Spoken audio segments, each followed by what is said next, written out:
Amém. Vamos à leitura de Jonas, capítulo de número 3, irmãos. Lembrando, nossa exposição vai do verso 5 ao verso número 10, a segunda parte do capítulo. Para entendermos o contexto geral, vamos lembrar lendo a primeira parte do texto. Jonas, capítulo de número 3, exposição do verso número 5 ao verso número 10.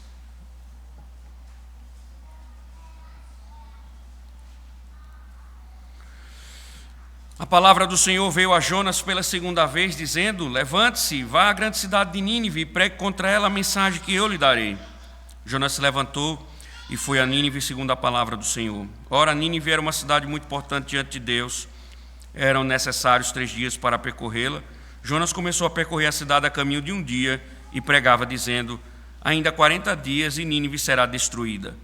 Os ninivitas creram em Deus, proclamaram um jejum e vestiram roupa feita de pano de saco, desde o maior até o menor.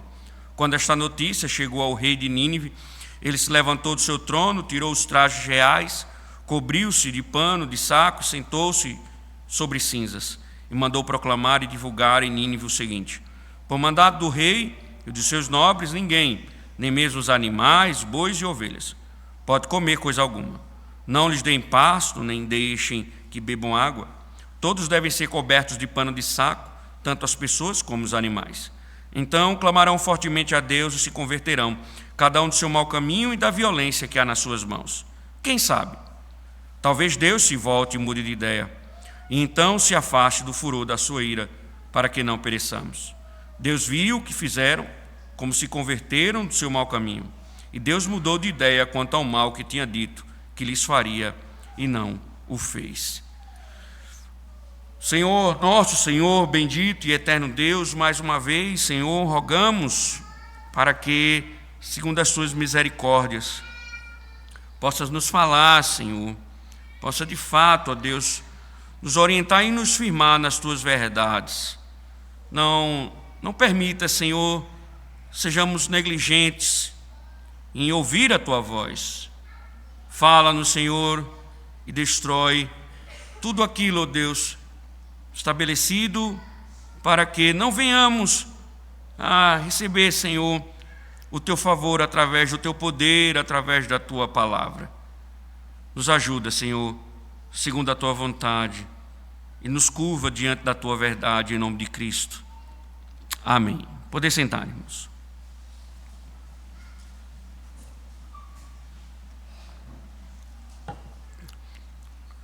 Irmãos, quando nós pensamos sobre a pregação do Evangelho, e que nós vimos como Deus, Ele lapidou o profeta, como Deus usou toda a sua desobediência, e como Jonas vai e prega a cidade de Nínive de forma ousada, nós estamos aqui observando, irmãos, o fruto da pregação do Evangelho.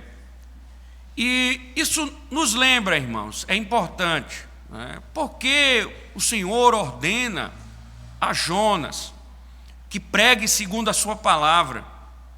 Nós vimos pela manhã que pregar conforme a palavra dele é pregar conforme ele ordena. O conteúdo da mensagem profética não é um conteúdo preparado pelo profeta, não é algo desenvolvido por ele, mas é aquilo que o Senhor fala, ele quer que se comunique, ele quer que se entregue ao povo. E é isso que Jonas faz.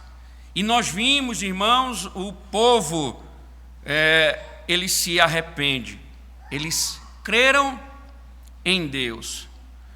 Ao contrário, irmãos, do falso evangelho, o falso evangelho, ele gera falsos cristãos, porque geralmente, ou melhor dizendo, sempre, aquele que proclama um falso evangelho, ele não proclama a vontade de Deus, ele proclama aquilo que é próprio do seu coração, aquilo que é próprio da sua interpretação, aquilo que é próprio do seu entendimento. Então, não produz efeito na alma, não produz nenhum tipo de efeito.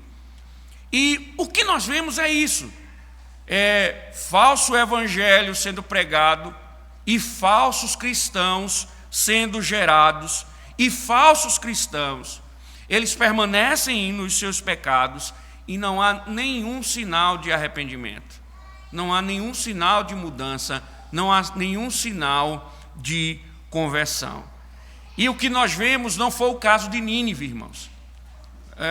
Depois de todo o trabalho, toda a providência em tratar o profeta, ele vai, prega segundo a vontade do Senhor. Então Jonas obedece, prega a palavra, e os ninivitas não reagiram com violência, embora, como o texto diz, é um povo descrito como um povo violento.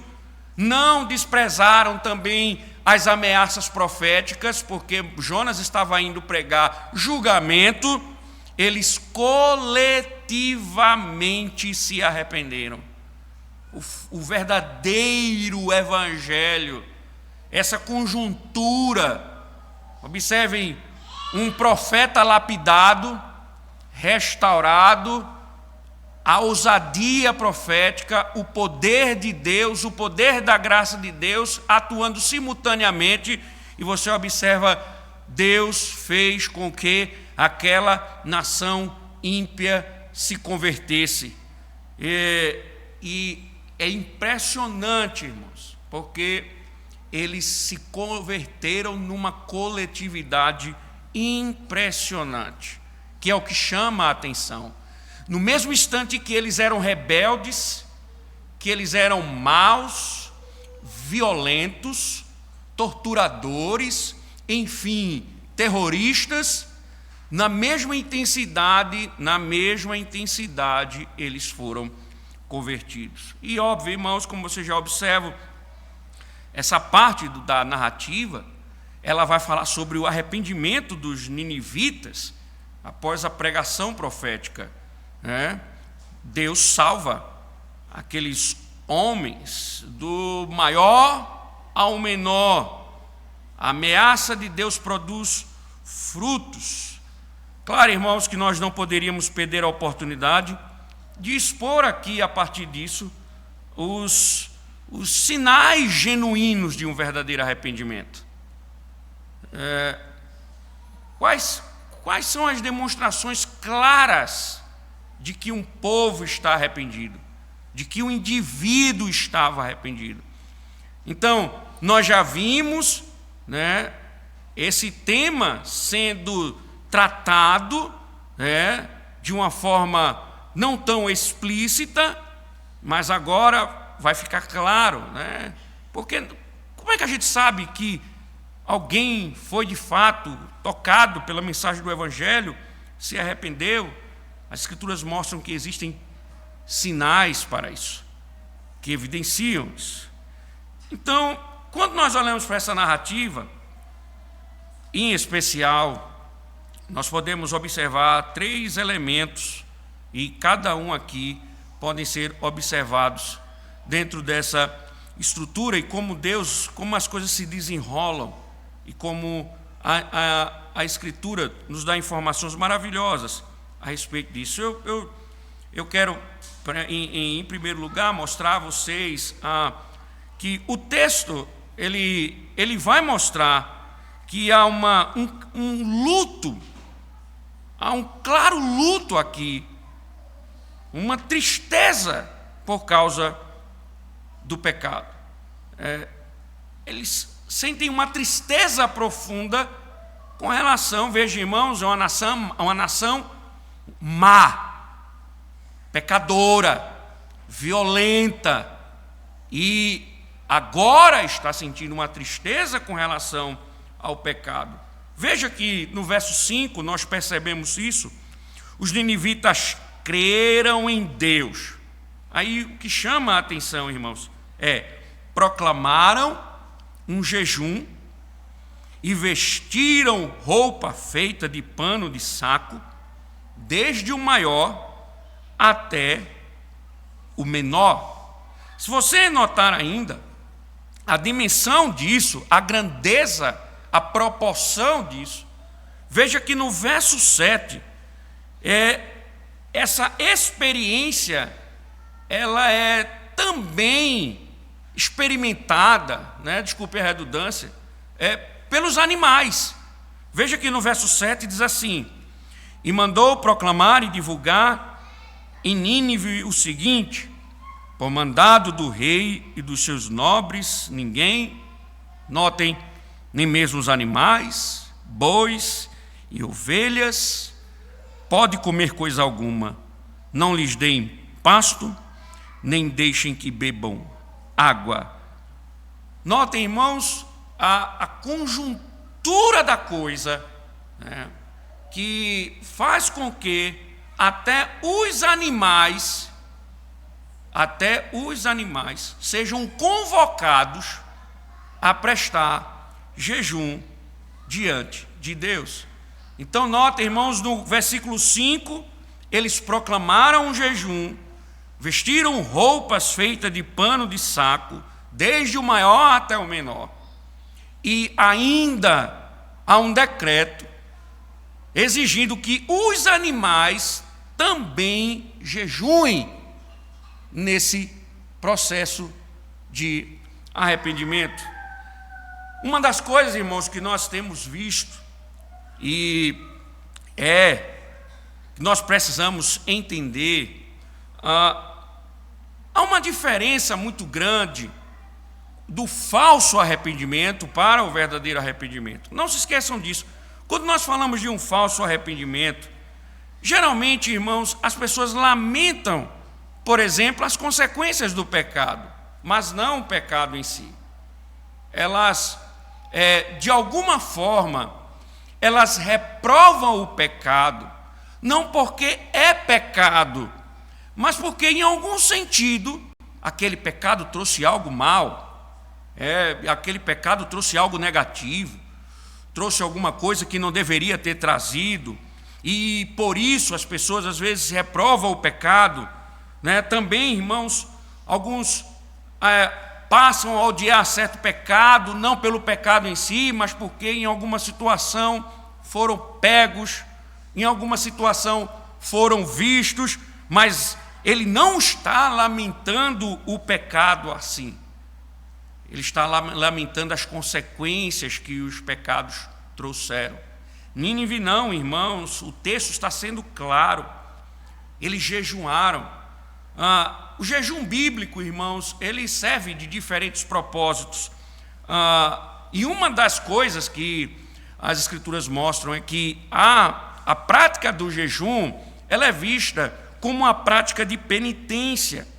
Assim como vestir-se de panos de saco, né, que eram vestes usadas pelos pobres, era também símbolo de lamento. Você vê essa linguagem bíblica, quando o Senhor chama o povo ao arrependimento, ele usa esse símbolo. Você viu em Joel capítulo 2, quando lemos pela manhã, né? Cubram, façam jejuns, cubram o vosso corpo com pano de sacos. E é uma linguagem, irmãos, para dizer lamentem, sintam tristeza pelo pecado, sintam luto, humilhem-se. E quando isso penetra na criação de uma forma geral, não só dos homens, mas dos animais, isso está posto, irmãos, para nos mostrar que há um operar generalizado. Quando o rei convoca para que até os animais sejam envolvidos no jejum, a ideia é que todos estão nesse processo. Se fôssemos chamar de um avivamento, a nação está sendo avivada. Mas como se trata de arrependimento, a nação está passando por um processo de avivamento. E, meus irmãos, isso fica evidente, da forma tão evidente que não é só o povão, não é só os animais, mas o próprio rei está também sendo tocado pela pregação do Evangelho. Veja o verso número 6, quando esta notícia chegou ao rei de Nínive, ele se levantou do seu trono, tirou os trajes reais, cobriu-se de pano de saco e sentou-se sobre cinzas. Irmãos, sabe o que é uma veste real? Sabe o que é uma veste real para um rei no seu trono? Ele despiu-se delas e substituiu por panos de saco e sentou-se sobre cinzas. Sinal, meus irmãos, de um rei que, quando ouviu a pregação da palavra, humilhou-se. Uma manifestação pública de sua humilhação. Veja, irmãos, e ele se envolve nacionalmente nesse processo de arrependimento. Irmãos, o arrependimento, ele não é simplesmente uma evidência externa. Não é uma coisa simplesmente que se revela somente pelo exterior. Jesus condenou isso várias vezes. Jesus condenou isso. Jesus advertiu os hipócritas com suas manifestações públicas inúmeras vezes. Esse aparato externo que quer declarar uma coisa. E aqui não é um externo. Aqui não é um fator externo, porque você percebe no final que Deus muda de ideia. Nós vamos ver isso. Se fosse um aparato externo, simplesmente um elemento externo, Deus iria condenar a cidade. Mas existem pessoas que de fato são experientes, hábeis na hipocrisia, habilidosos na arte exterior, mas você tem que entender o seguinte, meu irmão, minha irmã, a falsa manifestação externa, ela provoca a ira de Deus. Ela não provoca a mudança divina, o arrependimento divino diante do julgamento que ele emite. Então, isso aqui está além, porque nós estamos falando na congregação agora, pela tarde, e tentando ali exortá-los com relação à preocupação que nós temos da aparência. Nós temos essa preocupação, essa luta de sempre aparentar alguma coisa, e muitas vezes nós esquecemos, dentro dessa estrutura, dentro dessa loucura de alimentar o exterior, nós esquecemos do interior. No capítulo 2 de Joel, nós vimos, o Senhor disse: não rasgue o coração, ou as roupas. O Senhor disse: rasgue o coração. Eu não quero que vocês rasguem as roupas, eu quero que vocês rasguem o coração. Os judeus pensavam: não, se eu cortar a pele do prepúcio, eu sou povo de Deus. Deus diz: não, é o prepúcio do coração, é a circuncisão do coração. E nós muitas vezes, nós estamos tão preocupados em andarmos bonitos, lindos, aparentarmos cristãos, quando nosso coração não se despedaça diante do Senhor. Não foi o caso da cidade, irmãos. Estavam arrependidos, em luto pelo pecado. Arrependido. Eles viram, eles entenderam que ele estava brotando do coração deles. Também, irmãos, em segundo lugar, veja que eles renunciam ao pecado. Lembre, não esqueçam desse contexto. Nós estamos falando de Currais Novos. Estamos falando de uma cidade de Nínive. Em comparação, imagine em conflito com Israel, imagine o Hamas. Vocês viram, né? As coisas lindas que eles fizeram segundo o PT, né? Mataram bebês, foi lindo, maravilhoso. Era mais ou menos isso, Nínive. E eles se voltam, choram por causa do pecado e renunciam ao pecado. Observe na proclamação do rei, veja o verso número 8, que ele diz assim: Todos devem ser cobertos de pano de saco, tanto as pessoas como os animais. Então, clamarão fortemente a Deus e se converterão cada um do seu mau caminho e da violência que há nas suas mãos. Veja, irmãos, a consciência deles do pecado. Eles sabiam a maldade que praticavam. Eles sabiam o que faziam como um povo quando entrava em conflito com outras nações, além dos seus pecados habituais. Então ele diz: clamarão fortemente a Deus, diante do reconhecimento, buscarão a misericórdia de Deus. Esse é um segundo, irmãos, importante elemento, o reconhecimento da transgressão, o reconhecimento de que está transgredindo a lei de Deus, que está ofendendo a Deus. Geralmente, irmãos, pessoas que não estão arrependidas, elas não reconhecem os seus pecados.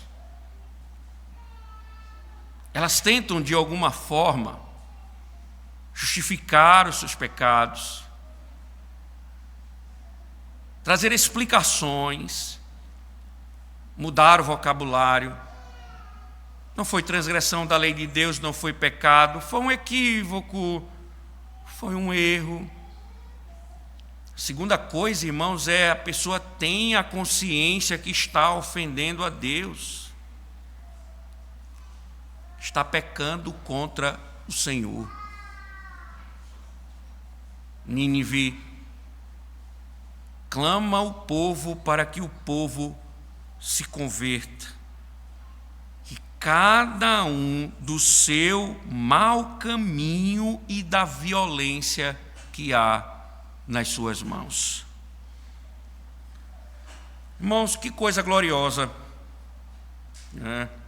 Jonas, ele obedece ao Senhor e vê uma cidade pervertida, ouvir a pregação, lamentar o pecado, reconhecer as suas faltas contra Deus, se humilhar e buscar o favor do Senhor. Inimaginável, humanamente falando, que essa nação respondesse à pregação do Evangelho. Mas respondeu. Isso nos faz pensar, irmãos, o seguinte: e nós? O que fazemos quando ouvimos a pregação da palavra? Quando nós ouvimos profeticamente o Senhor nos falar dominicalmente, o que fazemos? Nós nos humilhamos? Quando nós escutamos a voz de Deus, nós nos humilhamos? É isso? Rasgamos nossos corações quando Deus nos exorta, quando Deus nos chama ao arrependimento, nós nos humilhamos? Nós lamentamos, irmãos, os nossos pecados. Nós lamentamos as faltas contra Deus. Era o esperado. Afinal de contas, irmãos, nós que sabemos mais do que os ninivitas, e até mesmo mais do que Jonas, pelo fato de conhecermos a graça de Deus, que teve o seu ápice em Cristo, quando nós ouvimos a voz de Deus, Deus espera que a gente se voltasse buscando sua misericórdia. No entanto, irmãos, às vezes nós estamos falando dos ímpios, não é assim? Nós ouvimos certas coisas da impiedade e ficamos com raiva, irados.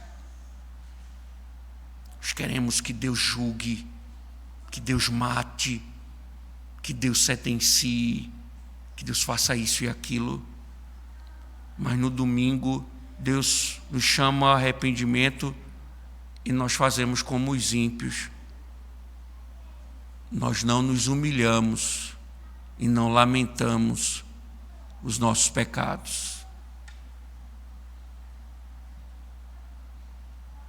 Preferimos, irmãos, manter as nossas máscaras, as nossas vestes, as nossas maquiagens, do que nos humilhar diante do Senhor. Por que então temos a coragem de com tanta velocidade dizer que o ímpio vai para o inferno, quando nós somos como eles, que ouvem a voz de Deus e não se humilham? Mas com Nínive não foi assim. E aqui, irmãos, em especial, precisamos pensar porque o que tocou o coração desses homens, né? E aí veja, irmãos, a importância do que falamos pela manhã. Eles ouviram a palavra de julgamento e acreditaram nela. E por que, irmãos, é importante que nós falamos pela manhã, lembremos, não se anuncia o evangelho sem primeiro se anunciar a lei. Para que o homem busque a graça, é preciso que ele entenda quem ele é. Estávamos falando também na congregação, porque estamos expondo Gênesis lá, e uma das coisas da narrativa de Gênesis que nós tentamos mostrar é: Deus define quem o homem é. E para que ele encontre graça, ele precisa saber quem Deus é e quem ele é. Ele precisa saber da sua transgressão, ele precisa saber da sua pecaminosidade, ele precisa saber que ele é alguém que ofende a Deus. Então, todas as vezes que o Senhor anuncia as nações, ele anuncia o julgamento. E foi esse julgamento, irmãos, a verdade de que Deus iria julgá-los, porque eles eram maus. Foi essa verdade, irmãos, que fez com que tocasse o coração dele, mas porque essa verdade, ela também carrega graça. O anúncio do julgamento é um anúncio gracioso para que eles se arrependam. E você pode ver isso. Eles entendiam isso e Deus nos ameaçou. Só Ele pode nos salvar. Veja o verso número 9. Quem sabe, talvez Deus se volte e mude de ideia, ou segundo algumas traduções, se arrependa, e então se afaste do furor da sua ira, para que não pereçamos. Veja, eles entenderam, irmãos, que somente aquele que tem a ameaça é aquele que tem a salvação. Somente aquele que está a julgar só é aquele que pode absolver. Então, o arrependimento, irmãos, também ele mostra uma coisa importante. Ele não se baseia somente na lei de Deus, mas também na graciosa esperança do Evangelho. O verdadeiro arrependimento, irmãos, ele é provocado, o arrependimento verdadeiro, ele é provocado não somente pelo medo da ira, mas também pela esperança. Aquele que está em arrependimento, ele não só sente o peso do julgamento, ele não só entende a dureza disso, ele não só entende as consequências do julgamento de Deus, mas nele brota uma esperança de que o Senhor pode ser e será gracioso. E essa esperança, ela é revelada, é gerada no coração dos ninivitas. E aí Calvino faz um comentário extraordinário. Ele diz: ninguém pode se submeter a Deus por vontade própria, a não ser que tenha conhecido antes sua bondade e nutrido uma esperança de salvação, Pois aquele que é tocado somente pelo medo, ele evita a presença de Deus. Aquele que só é tocado pelo medo, quando nós pregamos o Evangelho, quando nós ouvimos o julgamento de Deus com o coração endurecido, o que nos vem logo em seguida? Queremos nos afastar de Deus com medo. E Calvino diz, então, isso nos leva e prevalece o desespero, a qual segue a rejeição. Nós não queremos esse Deus, nós não queremos nos aproximar dele, que ele vai nos julgar, ele vai nos matar. Irmãos, você tem um julgamento de Deus? Isso não basta. Quantas pessoas, irmãos, estão na igreja porque simplesmente têm medo do inferno? Quantas? Quantas pessoas estão na igreja simplesmente porque temem a eternidade sem Deus? Isso não basta, irmãos. Temer o inferno não te faz cristão. Temer o juízo não te faz um cristão. Pelo contrário, te torna um pecador desesperado, mas não te faz um cristão. É preciso, irmãos, ter esperança. O verdadeiro arrependimento, ele não só vê o peso da lei, entende a dimensão, mas nele gera uma esperança em Cristo. Uma esperança em Cristo. Ele não só sente o peso da lei de Deus, mas ele vê que Deus lhe dá uma esperança. Por isso que Paulo diz, a lei, ela serve de aio, ela vai te condenar, mas ela vai dizer, eu tenho uma solução para você. Eu tenho salvação para você. Eu tenho alguém que cumpriu a lei por você. Ela nunca estaciona, ela não é um fim em si mesma, ela está posta para nos apresentar um caminho de redenção. Há sempre uma busca de um socorro. Quando o arrependimento brota e a consciência de pecado é gerada, logo se volta para a porta que pode salvá-lo. Então, ficar com medo do inferno, com medo da destruição, com medo da morte, isso não te faz um cristão. Isso não te faz um cristão. Agora, pensem bem, né? De onde os ninivitas tiraram noção de misericórdia de Deus, né?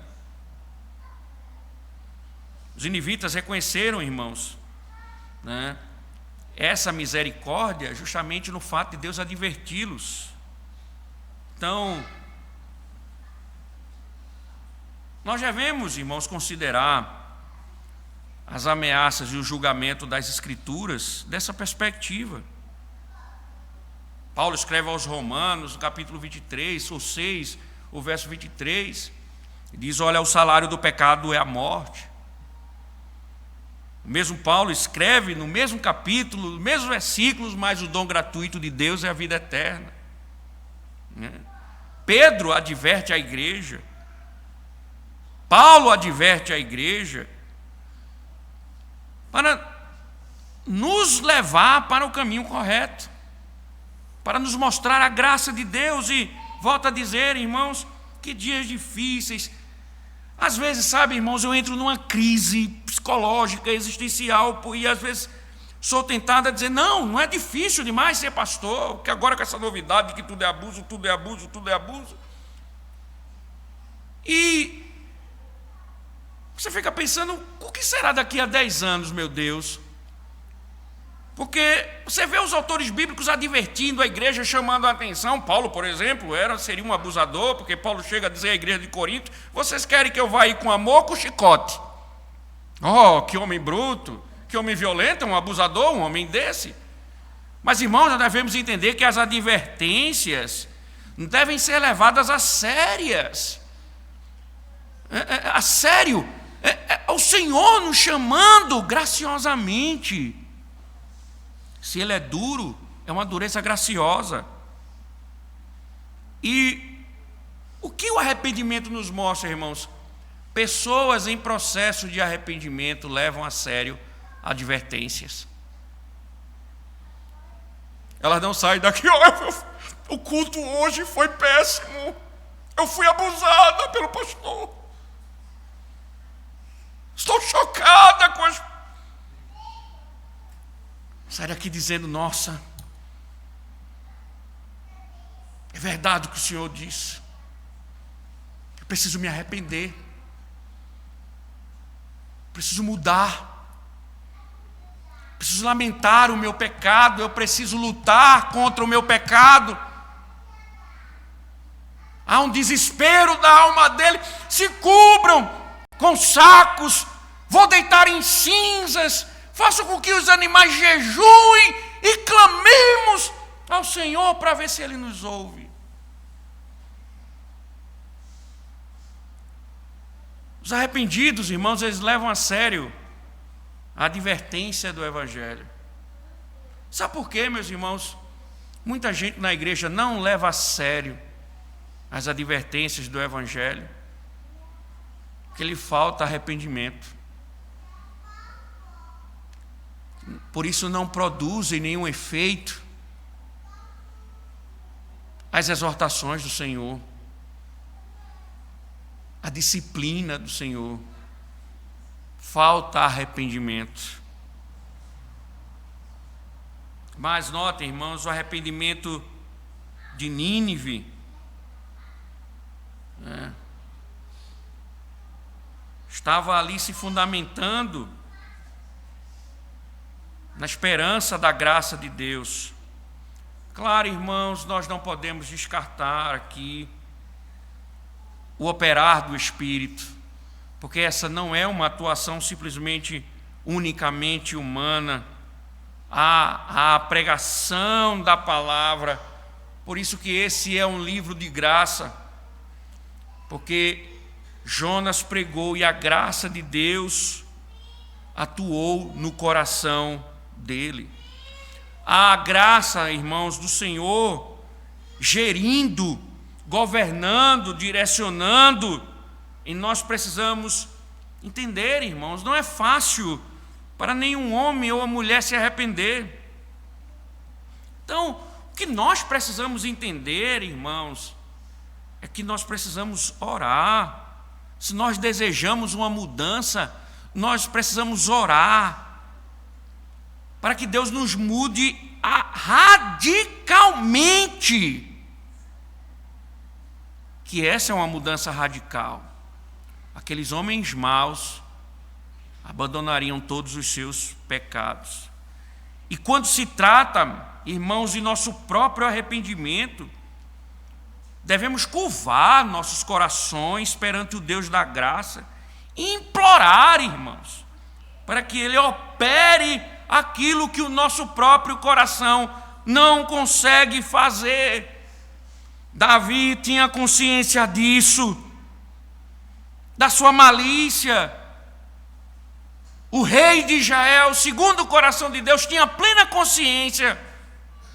Salmo 32, 33, 51, em especial 51 e 32, ele se vê como um transgressor, um violador, um pecador, mas ele volta-se para Deus no Salmo 51 e diz: cria em mim, ó Deus, um coração puro. E nós devemos, irmãos, aprender também com Nínive, que Deus responde essa oração que clama por conversão. Porque o arrependimento, meus irmãos, como também a salvação, de uma forma geral, ocorre por meio da graça e o operar do Espírito pelo testemunho da palavra. se falta em você a verdade, o arrependimento, lute com o Senhor como Jacó lutou e diga: eu só solto o Senhor quando o Senhor me levar ao arrependimento, quando o Senhor criar em mim um coração novo, porque é uma bênção, irmãos, o arrependimento. Muitas vezes nós estamos olhando a mensagem do arrependimento como uma mensagem desagradável, mas independente disso, irmãos, a Bíblia nos mostra que é necessário. É tão necessário, irmãos, que é por meio do arrependimento que as bênçãos do Senhor entram em nossa vida. E se nós fizéssemos, irmãos, pense, um balanço dos pecados habituais, e implorássemos a Deus em orações persistentes, confiando no seu poder e na sua graça, então a liberdade que ganharíamos vencendo um único hábito pecaminoso revolucionaria a nossa vida. Bastava o Senhor somente mostrar a você que o arrependimento por causa de um pecado, a revolução que isso provoca positivamente na sua alma. E é sabendo disso, irmãos, entendemos porque o rei de Nínive merece tanto louvor. Merece tanto louvor. Que coisa gloriosa, né, irmãos? Porque não é uma coisa do povão. O líder, ele decide chamar o povo para o arrependimento, né? Ele é chamado também por Deus e nesse sentido ele merece louvor, né? E aqui, irmãos, que reflexão importante, porque aqueles em posições de autoridade na sociedade, na igreja ou nos lares, não tem tarefa mais nobre do que liderar seu povo em arrependimento sincero. O rei convoca o povo ao arrependimento. Que bênção, irmãos, para uma sociedade, quando seu líder maior político provoca um jejum, uma humilhação solenemente pública, convocando o povo ao arrependimento. Que bênção para uma nação! Semelhantemente, meus irmãos, não existe maldição maior para qualquer povo do que ser regido por um pai, por uma mãe, por um pastor, por aqueles que tratam levianamente do pecado, que zombam das advertências de Deus, das advertências da palavra de Deus, e que endurecem não só o seu próprio coração, mas também o coração do seu povo contra Deus. Que lástima, que maldição sobre aqueles que têm tais líderes. Ao servir como exemplo, coração humilde, o rei, levantando-se do seu... Que maravilha, irmãos! Levantou-se do seu trono, despiu-se de suas roupas reais, cobriu-se com pano de saco, sentou-se sobre cinzas. Que exemplo para o seu povo! Que nós busquemos, irmãos, líderes desse tipo para nós mesmos, implorando a Deus que Ele providencie homens assim, que sejam a voz de Deus para o nosso arrependimento, porque isso é uma bênção para uma nação e para um povo. Então, irmãos, o capítulo 3 não poderia fechar de outra forma, que fecha com um forte encorajamento para o arrependimento, pois agora não é a resposta do povo, é a resposta de Deus, né?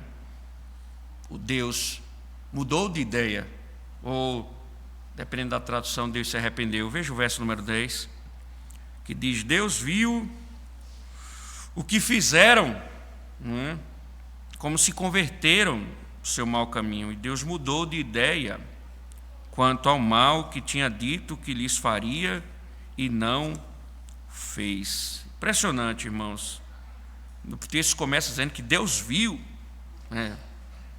Sabe, irmãos, Deus não vê somente os nossos pecados, mas Deus vê também o nosso arrependimento. Deus vê o coração contrito, humilhado, em luto. E aqui, irmãos, é importante porque o que Deus de fato quer ver? O que Deus de fato quer ver? Deus não queria ver cerimônias externas. Deus não compadeceu-se porque observou que eles não estavam mais comendo, né? Isso, às vezes, nos nossos ambientes políticos, né? Quando algumas pessoas querem uma resposta política mais rápida, vamos fazer greve de fome. Deus não estava vendo essas coisas. O que eles não comiam ou bebiam durante certo tempo, ou se eles estavam vestidos agora de roupas baratas no lugar das vestes reais. Não foi por causa do sacrifício, Deus foi tocado porque eles agora fizeram algo que não era para ter feito, talvez, colocaram os animais para jejuar. Deus não viu o dinheiro que era ofertado no esforço de conquistar o favor de Deus. Veja, Deus viu como se converteram do seu mau caminho. Deus viu o coração deles arrependidos. É isso, irmãos, que Deus deseja de nós. Eu queria que você olhasse para mim. Nós podemos ir à igreja, ouvir a igreja e adorá-lo. Podemos recitar na liturgia, uma liturgia bíblica, fazer citações de arrependimento. Podemos cantar somente os salmos com grande fervor. Podemos dizimar e ofertar grandes quantias de dinheiro na conta da igreja. Podemos nos tornar hábeis em teologia, pós-graduado nisso, pós-graduado naquilo, mestrado nisso ou naquilo. Mas o que Deus deseja ver?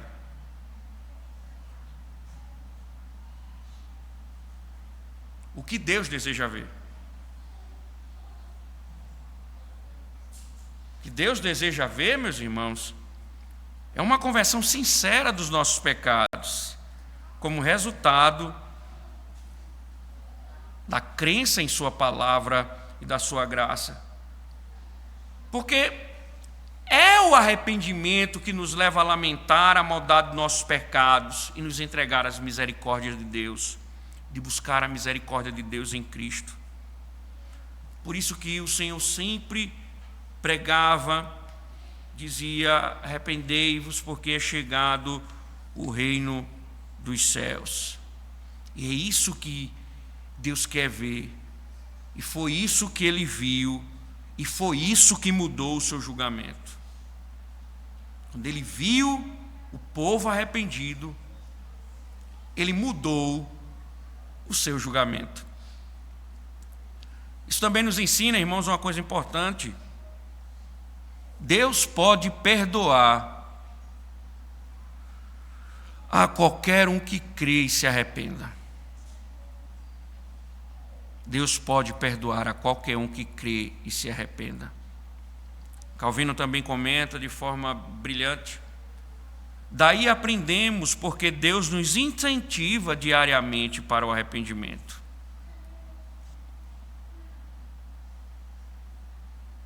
Todos os dias, todos os cultos, Ele nos incentiva ao arrependimento. E Calvino continua: e Ele o faz porque deseja se reconciliar conosco, para que nós sejamos reconciliados com Ele. Deus nos ameaça. Quando estamos arrependidos, Deus se relaciona conosco. Mas o que significa, irmãos, que Deus mudou, que Deus se arrependeu? Isso não é um texto que critica ou faz uma observação colocando em xeque a onisciência divina. Irmãos, devemos entender que as Escrituras, elas são dadas com a linguagem adaptada à nossa compreensão. A Escritura, ela, para nos revelar certas coisas, ela atribui a fisicalidade humana, né, a Deus. Fala de sua mão, fala dos seus olhos, fala dos seus ouvidos, fala que ele se senta, fala que ele se levanta, fala que ele pensa, né? E aqui Deus fala que ele mudou. Aqui ele fala que Deus se arrependeu. Na verdade, irmãos, o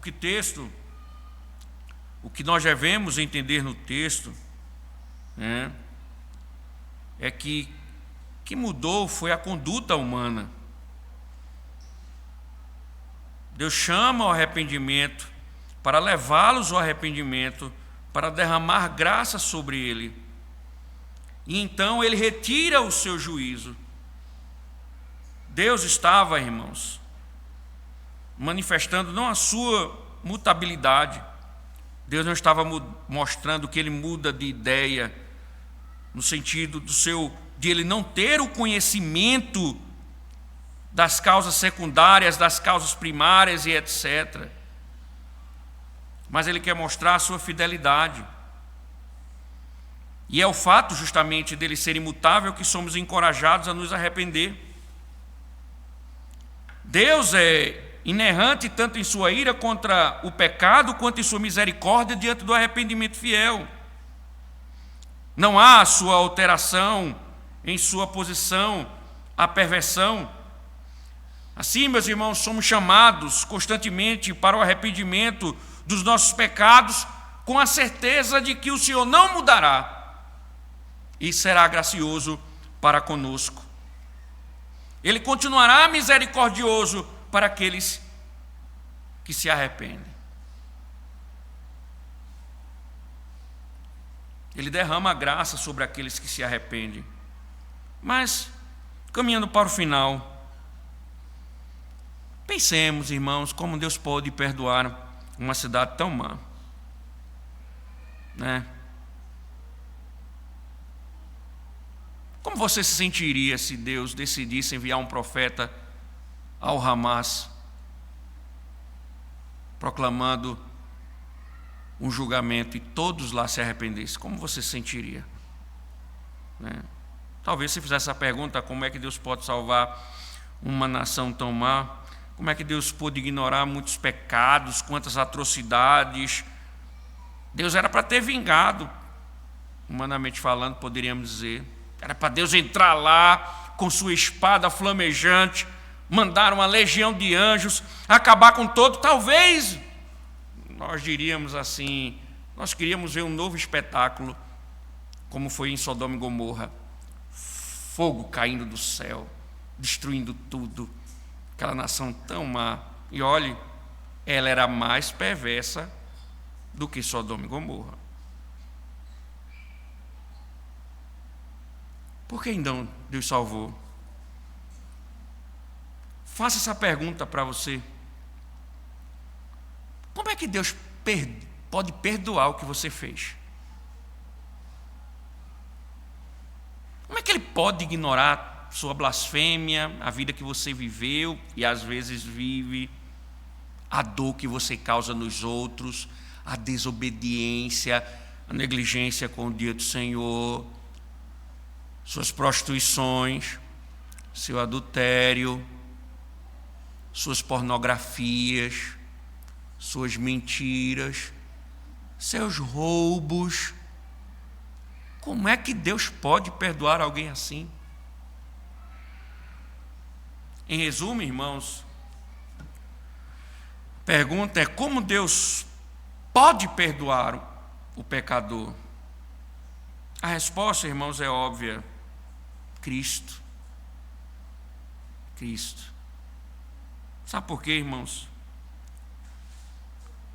Porque Deus sofre literalmente. Quando Deus se arrepende na linguagem bíblica e não julga, é porque Ele sofre o dano. Ele decide sofrer o dano. Ele decide que o juízo seja derramado sobre ele. Ele decide assumir a culpa. Por isso que Ele te salva. Que Ele assuma a culpa. Ele sofre aquilo que o homem deveria sofrer. O seu julgamento cai sobre Ele mesmo. Isto significa, é a glória do arrependimento. É que o julgamento cai sobre Ele, para que Ele dê a sua justiça, para que aqueles que se arrependem não sejam condenados. Ele assume a culpa, Ele assume todo o julgamento.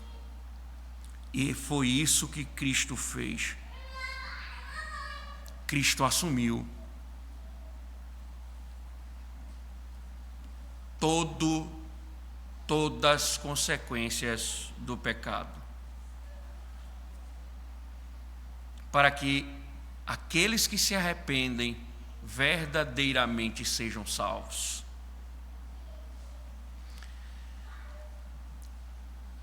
Isso mostra, irmãos, que há esperança para aqueles que pecam, que se arrependem, porque o arrependimento fará com que a justiça de Cristo seja imputada sobre nós. Por isso que a linguagem do salmista é: bem-aventurado aquele que o Senhor não imputa o pecado. Ora, se o Senhor não imputa, atribui, significa que alguém recebeu aquela culpa. Alguém foi julgado, alguém foi condenado para que ele não recebesse a culpa do pecado. Se você, meu irmão, ainda, mesmo com todas as advertências, tem vivido pecaminosamente, há uma esperança para você. Se arrependa, se converta, se humilhe. É isso que o Senhor diz em Joel 2. Eu serei bondoso. Foi isso que Ele fez em Nínive. Eu me arrependi. Porque Deus derrama graça, irmãos, àqueles que se arrependem. Agora, irmãos, deixa eu dizer duas coisas e encerro. Primeiro, que nosso mundo precisa urgentemente de muitos profetas como Jonas, que preguem o juízo de Deus a este mundo que está ofendendo o Senhor. Não é Jesus te ama, não. É, o Senhor vai julgar vocês. O Senhor vai condenar vocês por causa dos vossos pecados. E essa mensagem, ela precisa ser pregada nos púlpitos da igreja também. E você também precisa anunciar isso. Quem está perto de você: olha, o Senhor vai te julgar se você não se arrepender. Mas, irmãos, não se esqueçam. Não se esqueçam. A reação dos ninivitas, elas também servem de testemunho para nós. Quantas vezes o Senhor pregou a sua palavra e o povo dele o rejeitou. E o Senhor diz em Lucas: o sinal de Nínive será para esta geração, porque eles creram, vocês não creram. Jesus está oferecendo graça, está oferecendo a salvação, mas aqueles que recusam a oferta da misericórdia de Deus, que continuam nos seus pecados, como muitos em Israel, o juízo de Deus será inevitável.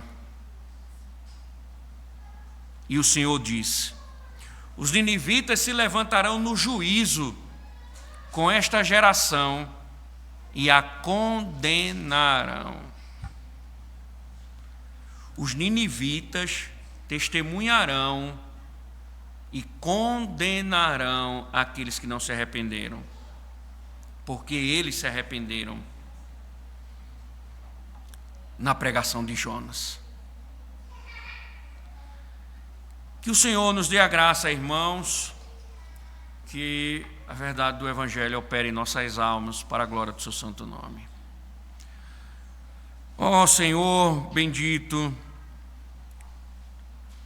que renova misericórdia e nos chama ao arrependimento, Senhor.